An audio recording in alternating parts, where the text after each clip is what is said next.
नमस्कार, स्वागत आप सभी का मौसम तक चैनल पर। मैं हूं देवेंद्र त्रिपाठी। संपूर्ण भारत में 22 जून को कैसा रहेगा मौसम का मिजाज, मानसून आगे बढ़ेगा या नहीं, और मानसून का प्रदर्शन देश के अलग अलग हिस्सों में किस तरह से देखने को मिलेगा, इसकी चर्चा करेंगे। इस बीच आपको बता दें कि मानसून का अब तक 1 जून से लेकर 21 जून तक जो प्रदर्शन रहा है वो काफ़ी बढ़िया है। 41% अधिक वर्षा संपूर्ण भारत में रिकॉर्ड की गई है इस दौरान।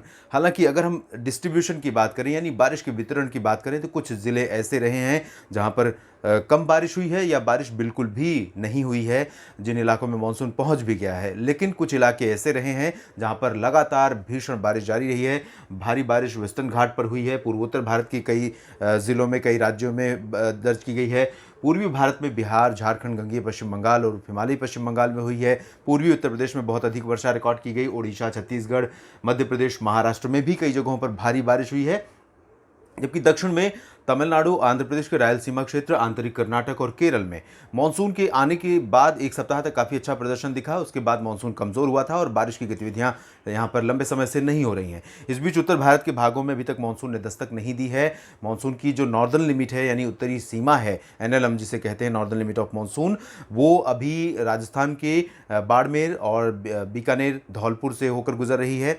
बीकानेर नहीं पहुंची है, बाड़मेर से धौलपुर होते हुए अलीगढ़, मेरठ उत्तर प्रदेश में तथा अंबाला और अमृतसर हरियाणा तथा पंजाब में पहुंची है। और बाकी जो इलाके हैं, इन भागों में मानसून के जल्द आगमन के लिए संभावनाएं भी अभी नहीं बन रही हैं। हर दिन के बुलेटिन में ये कहा जा रहा है, और ऐसा इसलिए है क्योंकि वेस्टर्लीज इस समय जो चल रही हैं यहाँ पर उत्तर पश्चिम भारत के मैदानी इलाकों पर, उनकी जो स्ट्रेंथ है वो बहुत ज़्यादा है। मिड ट्रोपोस्फियर में, जो जिसे आप हिंदी में क्षोभ मंडल कहते हैं, इसमें चलने वाली हवाएं पश्चिमी दिशा से जो आ रही हैं, उनकी स्ट्रेंथ बहुत ज़्यादा है, जिसकी वजह से मानसूनी हवाओं को यहाँ पर पहुँचने में पूरब से या दक्षिण पश्चिम से, चाहे इस तरफ से या फिर बंगाल की खाड़ी की तरफ से पहुँचने का मौका नहीं मिल पा रहा है। और मिड ट्रोपोस्फियर वही स्थान है जहाँ पर सबसे अधिक बादल विकसित होते हैं। 70 से 80% जो वेदर डेवलपमेंट होता है वो ट्रोपोस्फियर में ही होता है, जो कि एटमॉस्फेयर का निचला स्तर है, निचले स्तर पर ही क्षोभ मंडल है। तो यहाँ पर हवाओं की जो दिशा है वो वेस्टर्ली है, जिसकी वजह से मानसून अभी आगे नहीं बढ़ेगा। और इन स्थितियों के बीच में बारिश अगले 24 घंटों के दौरान किन क्षेत्रों में ज़्यादा संभावित है, आइए जानते हैं। सबसे पहले शुरुआत करेंगे पूर्वोत्तर भारत के क्षेत्रों से, जहाँ पर बारिश की इंटेंसिटी इस समय सबसे ज़्यादा बनी हुई है और आने वाले 24 घंटों के दौरान, यानी 22 जून को संभावित भी है।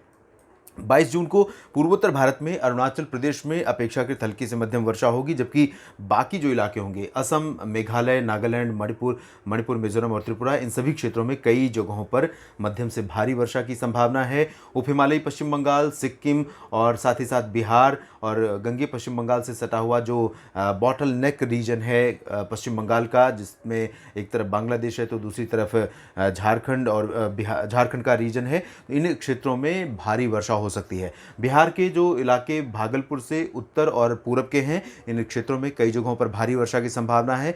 किशनगंज, अररिया, पूर्णिया, सुपौल और आसपास के भागों में तेज़ बारिश हो सकती है, जबकि दरभंगा, पटना, गया, नवादा और भभुआ, इन सभी क्षेत्रों में अपेक्षाकृत मौसम शांत रहेगा। मानसून यहाँ पर कमज़ोर हो रहा है। उत्तर प्रदेश के पूर्वी भागों पर एक लो प्रेशर सिस्टम बना था, ये अभी भी है, लेकिन ये काफ़ी कमज़ोर हो चुका है। और साथ ही साथ राजस्थान के उत्तर पश्चिमी भागों से लेकर एक ट्रफ रेखा बंगाल की खाड़ी तक बनी हुई है। राजस्थान के भागों से होते हुए ये लो प्रेशर सिस्टम से होकर बंगाल की खाड़ी में पहुंच रही है।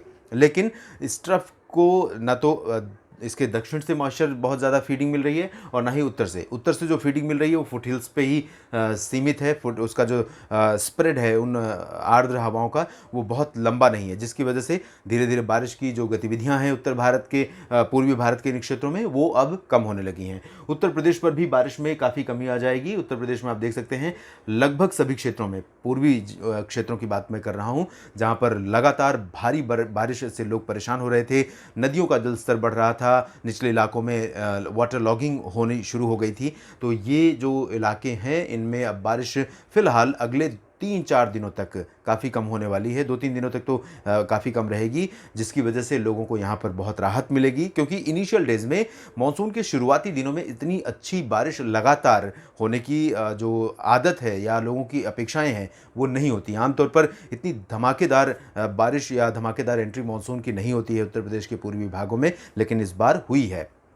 जून का ये महीना पहला महीना और पहले महीने का पहला पखवाड़ा, मानसून सीजन का पहला महीना जून और इसका पहला पखवाड़ा बहुत ज़्यादा बारिश देकर यहाँ पर बीता है। दूसरे पखवाड़े के भी शुरुआती दिनों में काफ़ी अच्छी वर्षा दर्ज की गई, लेकिन अब यहाँ पर लोगों को राहत मिल जाएगी। हालांकि उत्तरी तराई वाले क्षेत्रों में कहीं कहीं पर हल्की वर्षा देखने को मिल सकती है। वाराणसी, प्रयागराज और जौनपुर, आजमगढ़, प्रतापगढ़ से लेकर कानपुर, लखनऊ और अयोध्या, बाराबंकी, बहराइच, इन सभी क्षेत्रों में मौसम मुख्यतः साफ रहने के साथ आसमान में कुछ इलाकों में बादल विकसित हो सकते हैं, क्योंकि टेम्परेचर ज़्यादा रहेगा और हवा में नमी पहले से मौजूद इसलिए रहेगी क्योंकि बारिश जब भी लगातार कई दिनों तक होती है तो किसी भी क्षेत्र में वायुमंडल में नमी का रहना स्वाभाविक है। अगर नमी वाली हवाएं नहीं आ रही तब भी नमी यहाँ पर बनी रह सकती है और यही नमी यहाँ पर क्लाउड डेवलपमेंट में अपना रोल प्ले कर सकती है। तो कुछ इलाकों पर बादल विकसित हो सकते हैं और कहीं कहीं पर पासिंग शावर थोड़े समय के लिए, या रिमझिम फुहारे, या बूंदाबांदी, या फिर बादलों की गर्जना के साथ कहीं कहीं पर एक झोंका बारिश का आ सकता है। ज़्यादा संभावना इसकी भी यहाँ पर नहीं है। इसके बाद हम पश्चिमी उत्तर प्रदेश की तरफ चलें तो यहाँ कुछ इलाकों में आंशिक बादल छा सकते हैं, लेकिन बारिश की संभावना आगरा, अलीगढ़, मेरठ, मथुरा, हाथरस, सहारनपुर से लेकर एटा, इटावा, मैनपुरी और उधर गौतम बुद्ध नगर, बुलंदशहर, गाजियाबाद, इन सभी क्षेत्रों में नहीं है। मौसम पूरी तरह से उत्तर प्रदेश में साफ और शुष्क रहेगा। झारखंड की बात अगर करें तो यहाँ पर जमशेदपुर और रांची तथा डाल्टनगंज और जो दक्षिणी ज़िले हैं, इन भागों में कुछ स्थानों पर वर्षा की गतिविधियाँ हो सकती हैं। उत्तरी इलाकों में अपेक्षाकृत यहाँ पर मौसम साफ रहेगा। गंगीय पश्चिम बंगाल के भी ज़्यादातर इलाकों में मौसम साफ रहेगा, लेकिन आइसोलेटेड प्लेसेस पर हल्की वर्षा यहाँ पर हो सकती है। कोलकाता में उमस भरी गर्मी यहाँ पर जारी रहने की संभावना है। इसके बाद हम चलते हैं उत्तर भारत के मैदानी इलाकों में, पंजाब, हरियाणा और साथ ही साथ हम बात करेंगे राजस्थान के उत्तरी इलाकों की, दिल्ली और उत्तर भारत के पर्वतीय क्षेत्रों की, जहां पर मौसम पूरी तरह से साफ और शुष्क रहने की संभावना है। ये जो पूरा बेल्ट आप देख रहे हैं, पंजाब से लेकर गंगा का मैदानी इलाका, इन भागों में पश्चिमी दिशा से हवाएं चलेंगी जो शुष्क होंगी। तो एक बार फिर से मानसूनी हवाओं के कमज़ोर होते ही पश्चिमी हवाएं अपनी स्ट्रांग प्रेजेंस यहाँ पर दिखा रही हैं और पंजाब के तमाम शहरों से लेकर हरियाणा के लगभग सभी ज़िलों में, राष्ट्रीय राजधानी दिल्ली और एनसीआर में तथा उत्तर प्रदेश के इन सभी क्षेत्रों में और बिहार के दक्षिणी हिस्सों और उत्तरी झारखंड, इन सभी क्षेत्रों में ये पश्चिमी हवाएं चलेंगी। इस वजह से यहाँ पर बारिश की गतिविधियाँ काफ़ी कम हो रही हैं और मानसून यहाँ पर कुछ समय के लिए कमज़ोर हो रहा है। साथ ही साथ राजस्थान के ऊपर भी उत्तरी क्षेत्रों में पश्चिमी दिशा से शुष्क हवाएं चलेंगी और दक्षिणी भागों में अरब सागर की तरफ से दक्षिण पश्चिमी हवाएं चलेंगी, जिसकी वजह से यहाँ दक्षिणी राजस्थान के भागों में भीलवाड़ा, उदयपुर, जालौर और प्रतापगढ़, माउंट आबू, कोटा, इन सभी क्षेत्रों में कुछ स्थानों पर गर्जना के साथ वर्षा हो सकती है। आंशिक बादल लगातार छाए रहेंगे, हवा में नमी यहाँ पर बनी रहेगी, लेकिन पंजाब, हरियाणा, दिल्ली में बारिश नहीं होगी। उत्तराखंड में लगातार बारिश हो रही थी, जिस तरह से उत्तर प्रदेश पर बारिश हो रही थी, लगभग इसी तरह का मौसम यहाँ बना हुआ था। नेपाल में और उत्तराखंड में जो बारिश हो रही थी, इसमें अब पहले की अपेक्षा बहुत कमी आ रही है, लेकिन नेपाल में कई जगहों पर बारिश जारी रहने के कारण उत्तर प्रदेश और बिहार में आने वाली जो नदियां हैं, उनका जलस्तर जो बढ़ा है, उसमें जल्दी से कमी आने की संभावना नहीं है। कम से कम 24 से 48 घंटों तक वाटर का फ्लो, पानी का जो फ्लो है, वो काफ़ी बना रहेगा, जिसकी वजह से यहाँ अभी खतरे के निशान से ऊपर बह रही नदियों के जलस्तर में गिरावट आने की संभावना फिलहाल नहीं है। उत्तराखंड में बारिश में बहुत कमी आ जाएगी, लोगों को राहत मिलेगी। यहाँ लगातार बारिश के चलते, जैसा कि आशंका मैंने भी जताई थी और आशंका इस तरह की होती भी है कि अचानक लगातार बारिश के कारण, कई दिनों तक बारिश के कारण लैंडस्लाइड, मडस्लाइड की आशंका होती है, यानी ज़मीन दरक जाती है, छोटी छोटी पहाड़ियाँ और चट्टानें सड़कों पर मलबा गिर जाती हैं और जिसकी वजह से मलबा इकट्ठा हो जाता है, कई बार जानलेवा हो जाती हैं ऐसी घटनाएँ। तो ऐसी घटनाएं हुई भी हैं और अब यहाँ पर लोगों को राहत मिलेगी। राहत और बचाव का कार्य, राहत बचाव नहीं बल्कि जो सड़कें जाम हो गई थी मडस्लाइड या लैंडस्लाइड की वजह से, उसको साफ़ किया जा रहा है और उसमें अब लोगों को सहूलियत होगी। हिमाचल प्रदेश, जम्मू कश्मीर और लद्दाख में सभी जगहों पर मौसम साफ रहेगा। गिलगित बाल्टिस्तान, मुजफ्फराबाद में कहीं कहीं पर हल्की वर्षा हो सकती है। मध्य भारत में चलें तो गुजरात में मॉनसून की एंट्री के बाद बहुत अच्छा रहा कि मॉनसून की एंट्री जब हुई, उसके बाद सौराष्ट्र और कच्छ के क्षेत्रों तथा उत्तर पूर्वी जो गुजरात का रीजन है, मेहसाना, पाटन, बनासकांठा, साबरकांठा, दीसा, इन सभी क्षेत्रों में काफ़ी अच्छी वर्षा दर्ज की गई पिछले 24 से 48 घंटों के दौरान। और अब यहाँ पर मॉनसून कमज़ोर हो रहा है और बारिश की गतिविधियों में काफ़ी कमी आने की संभावना है। मध्य प्रदेश में पश्चिमी हिस्सों में मौसम मुख्यतः साफ और शुष्क रहेगा। भोपाल और इसके उत्तरी इलाकों में कहीं कहीं पर बारिश हो सकती है। गुना में कुछ स्थानों पर वर्षा हो सकती है। भीलवाड़ा, दक्षिणी पूर्वी मध्य प्रदेश के क्षेत्रों में भी कुछ स्थानों पर वर्षा होने की संभावना है। यहाँ पर जबलपुर, उमरिया, डिंडोरी, बालाघाट, मांडला इन क्षेत्रों में हल्की से मध्यम बौछारें गिर सकती हैं।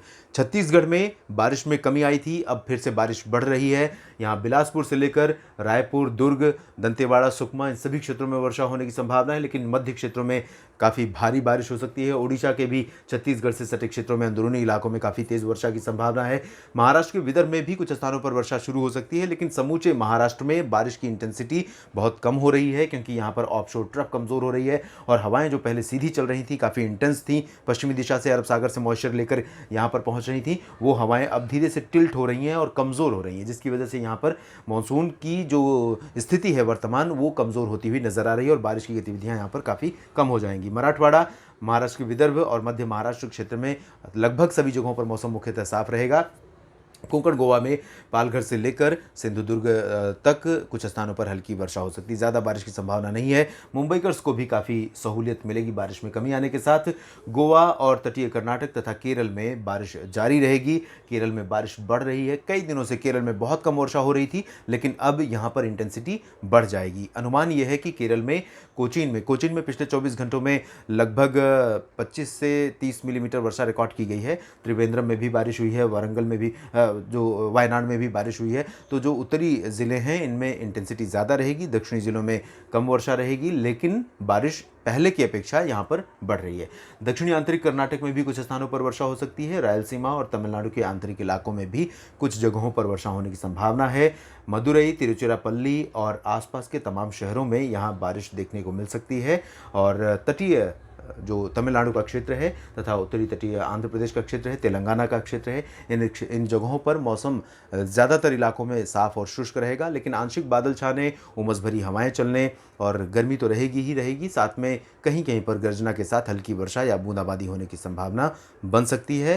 तेज़ बारिश के आसार इन क्षेत्रों में नहीं है फिलहाल, तेलंगाना में और आंध्र प्रदेश तथा तमिलनाडु में।